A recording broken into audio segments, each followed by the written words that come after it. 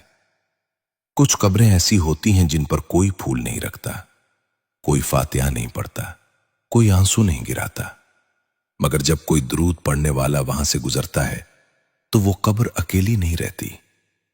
اولیاء کرام نے سکھایا کہ اللہ کی راہ میں سب سے قیمتی عمل وہ ہے جو خاموشی میں ہو، اور قبرستان میں درود پڑھنا سب سے خاموش مگر سب سے وزنی عمل ہے۔ تم نے دیکھا ہوگا، قبرستان سے نکلتے وقت دل بھرا بھرا سا ہوتا ہے، زبان خاموش ہوتی ہے مگر دل بہت کچھ کہہ چکا ہوتا ہے۔ یہی وہ کیفیت ہے جو انسان کو بدل دیتی ہے۔ اگر تم چاہتے ہو کہ تمہاری قبر تنگ نہ ہو، اگر تم چاہتے ہو کہ اندھیرے میں کوئی روشنی تمہارا ساتھ دے، تو آج دوسروں کے اندھیروں میں روشنی بھیجو، کیونکہ یہاں جو دیا جاتا ہے وہیں لوٹ کر آتا ہے۔ اور اب ذرا آخری بات سنو، ایک دن ایسا آئے گا جب تمہیں بھی قبرستان لے جایا جائے گا۔ لوگ تمہارا نام لیں گے، کچھ دیر روئیں گے اور پھر سب واپس چلے جائیں گے۔ اس کے بعد تم اکیلے رہ جاؤ گے، نہ آواز، نہ چہرہ، نہ سہارا، صرف تم اور تمہارے اعمال۔ اس لمحے اگر تمہاری قبر پر کوئی درود پہنچ گیا تو سمجھ لینا کہ تمہاری قسمت جاگ گئی۔